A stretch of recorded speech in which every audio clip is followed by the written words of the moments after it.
3 images, 5,000 years apart. A Sumerian worshipper, 2700 BCE. The sculptor made the eyes too large for the face because the figure was built to see and to be seen by the gods. The Eye of Horus, Egypt. Around 600 BCE, pressed into amulets painted on coffins. Divine sight that does not stop at death. The back of a United States $1 bill. 1782. Charles Thomson, writing the official record, called it the signal interpositions of providence. Divine attention. Watching over a new republic. 3 cultures, 3 continents, 5,000 years between the first and the last.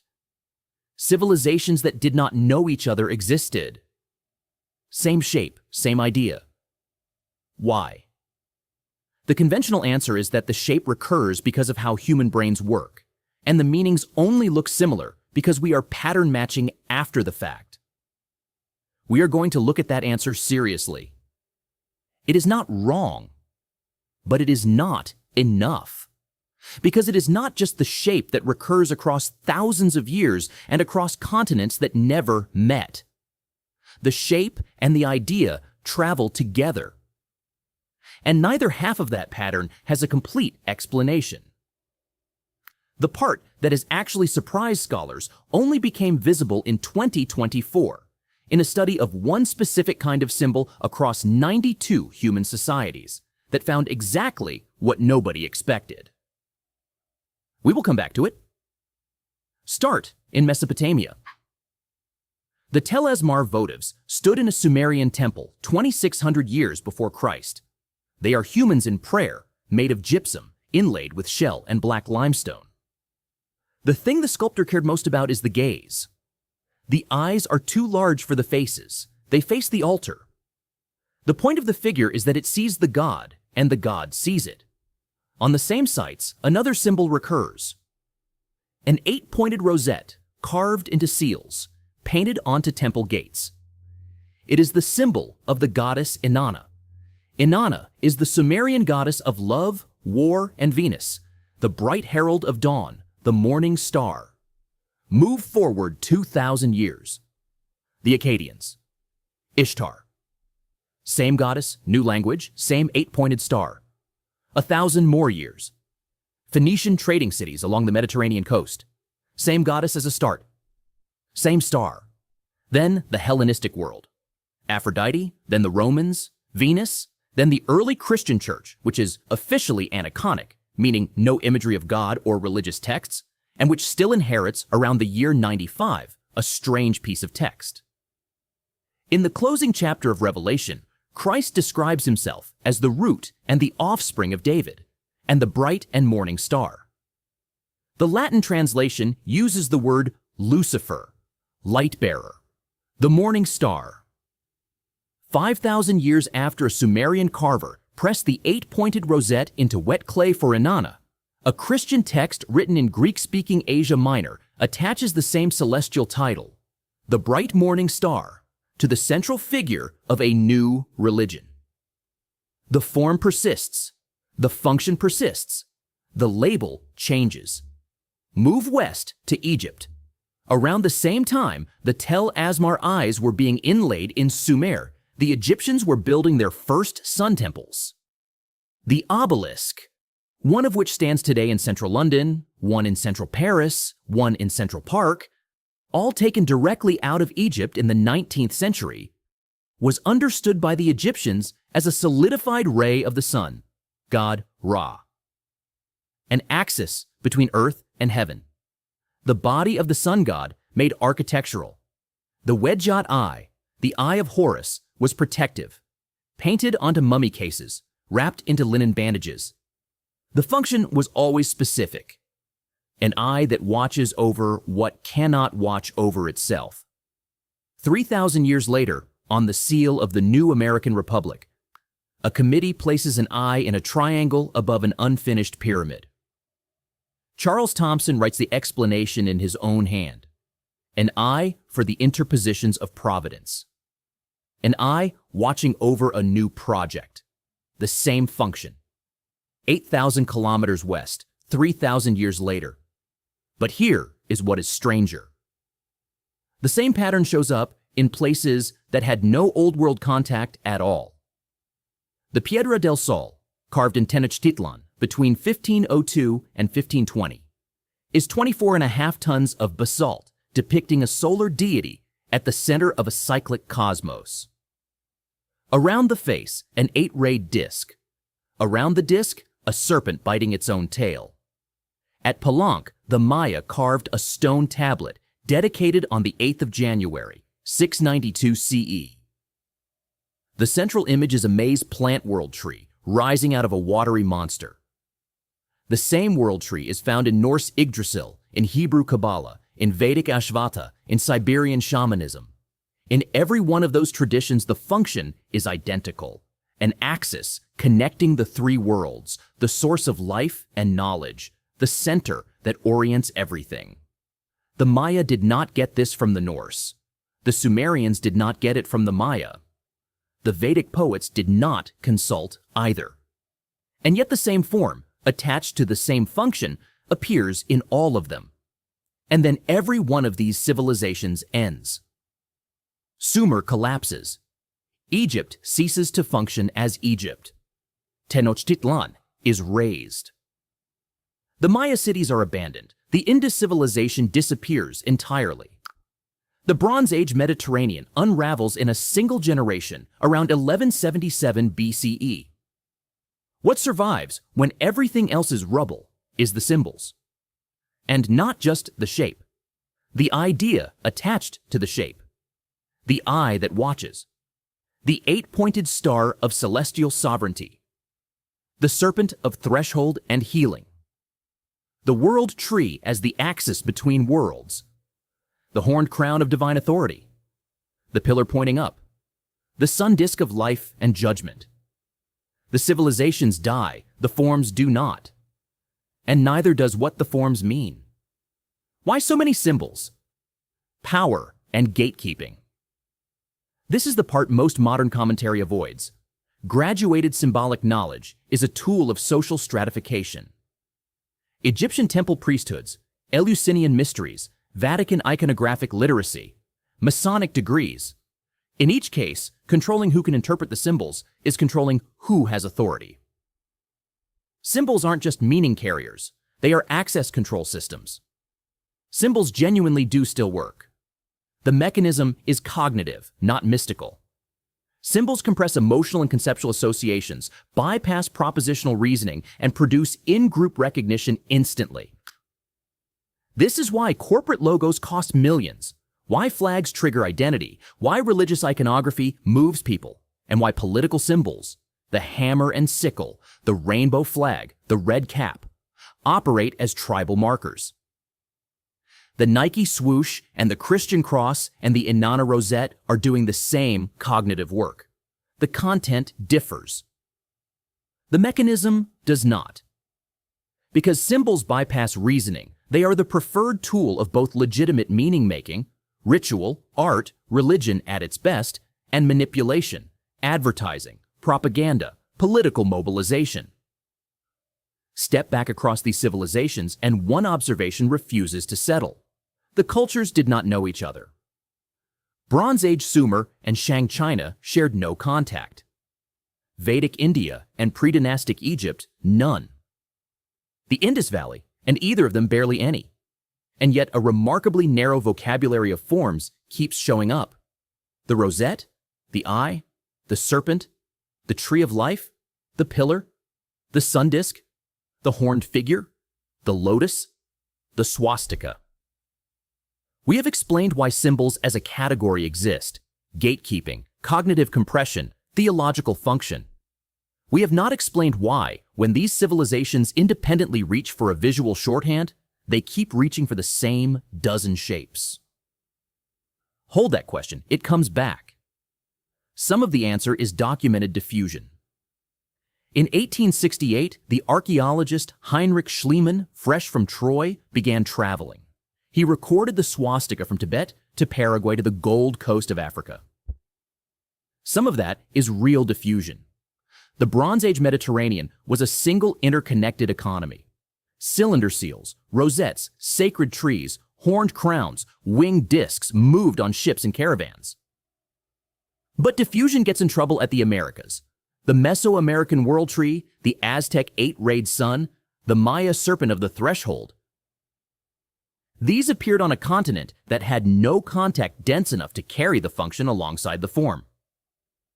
In 1463, the Florentine humanist Marsilio Ficino translated the Corpus Hermeticum into Latin for Cosimo de' Medici. He believed he was translating texts older than Moses. Modern scholarship dates the texts to the 2nd and 3rd centuries CE. A great deal of what gets sold as ancient Egyptian wisdom traces through that 1463 manuscript into Renaissance esotericism, into 19th century theosophy, and out into the modern occult vocabulary. And sometimes the function is not overwritten. It is annexed. On the 10th of September, 1586, Pope Sixtus V used 900 men and 75 horses to drag a 3,500-year-old Egyptian obelisk into the center of St. Peter's Square and topped it with a bronze cross. The Britannica entry records his stated reason verbatim: to celebrate the triumph of the Church over paganism. But look at what actually happened. The obelisk was originally a sun cult monument, an axis between earth and heaven, a stone body for divine sovereignty. Topped with a cross in the center of the largest Christian church in the world, it remains an axis between earth and heaven, a stone body for divine sovereignty. The label changed, the form stayed, and so did the function. Everything. Chapter 2 covers gatekeeping, the cognitive mechanism, documented diffusion, the retrospective Renaissance lineage, is real. Each part is partial. Stack them all together, and there is still residue. The first residue is the Americas. Mesoamerican civilizations did not share Old World contact at any depth sufficient to explain visual recurrence, and they certainly did not share the depth of contact that would carry the same functions attached to the same forms. And yet, the Aztec sun disk is, in function, the Mesopotamian Shamash and the Egyptian Aten. The Maya world tree is, in function, Yggdrasil and the Sephirot. The Mississippian horned serpent is, in function, the Mesopotamian Ningish Zeta. Which brings us back to the 2024 study. A research team led by Roop Karanen at the Royal Society examined 826 string figure patterns, the kind made by looping cord between fingers, collected from 92 societies on every inhabited continent. The largest formal test ever conducted of whether similar simple visual patterns emerge by convergence or by diffusion. The result inverted the cognitive universalist prior. If the brain were doing all the work, the simplest figures should be the most globally distributed.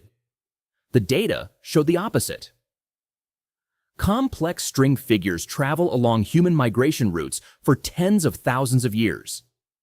Simple ones cluster geographically. Translated for our problem, diffusion does more of the work than pure cognitive universalism allows.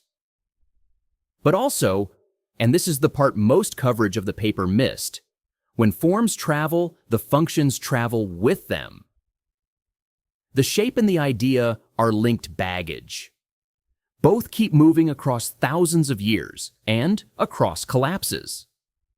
That deepens the puzzle. We still have to explain the Americas, where no migration corridor carried this baggage. And we have to explain why the few dozen recurring forms attach themselves to the few dozen recurring functions, rather than getting redistributed at random. Trent. 1563. The Council of Trent decreed images permitted only as pointers. The honor which is shown them is referred to the prototypes. The same theological move the Second Council of Nicaea had made 776 years earlier, defending against an iconoclast pressure that kept returning. Judaism, Islam, early Buddhism, and Reformed Protestantism. Each tried, in writing, to break the link between form and function. They did not just oppose images, they opposed the specific theological functions the images carried. Divine omniscience, divine sovereignty as solar, the axis between worlds, sacred kingship. And yet, Mahayana Buddhism reintroduces the Buddha image in the 1st century.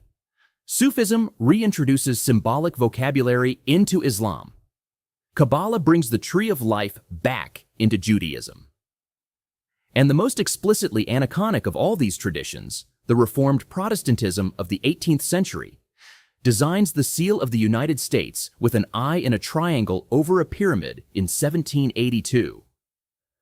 When a tradition fights for 1,000 years to remove a specific symbolic function and the function keeps coming back, that is not nothing. That is a fact in need of an explanation, and we do not have a complete one. Out of millions of possible shapes and millions of possible theological functions, the human species has converged independently across continents and repeatedly across collapses, on a vocabulary of maybe a few dozen forms attached to a vocabulary of maybe a few dozen ideas.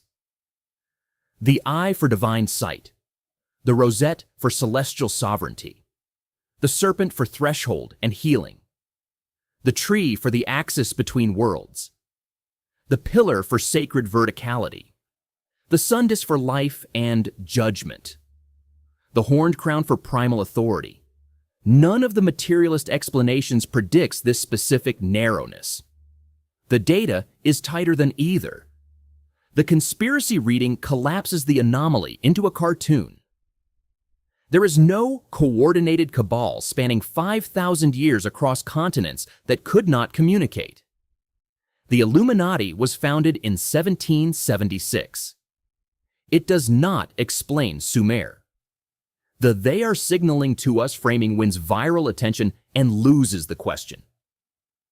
The reflexive-debunker reading collapses the anomaly the other way.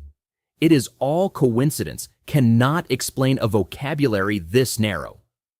It is all diffusion, cannot explain the Americas. It is all cognitive universals, gets contradicted by the 2024 data. The debunkers win each argument and lose the deeper question. The honest position is the one almost nobody wants to occupy because it pays off neither side. The shape recurs. The idea attached to the shape recurs with it. Both are real. We have explanations for why symbols exist as a category at all. Gatekeeping, cognitive compression, ritual function, documented diffusion along trade routes, retrospective Renaissance construction. None of those explains why the human species has, across continents that never met, kept converging on the same few dozen forms attached to the same few dozen functions. After everything we can explain is accounted for, the narrowness remains. Something draws human attention, repeatedly, across vast spans of time and space, to a small set of forms and a small set of ideas about what those forms mean. We do not yet have a complete name for that something. It is not a single mechanism. It is not magic. It is not conspiracy. It is the unfinished part of the explanation, and it should be sat with, not papered over. 5,000 years ago, a sculptor in Sumer carved a worshipper with eyes too large for its face because it needed to see and to be seen by something it called divine. 3,000 years ago, an Egyptian craftsman pressed a falcon eye into faience to keep that same kind of sight watching over the dead. 240 years ago, a committee in Philadelphia put an eye in a triangle over an unfinished pyramid and called it providence. The divine attention watching over a new republic. The shape is the same. The idea is the same. The civilizations did not know each other existed. The interval is not decades, not centuries, 5,000 years. And the honest version of the question is, what is the thing in us or in the world that keeps producing this same answer to a problem we cannot fully articulate? Next time, we are going to take one of these, the all-seeing eye specifically, and follow it through every single civilization that handed it off. Same shape, same idea. 8 different stories.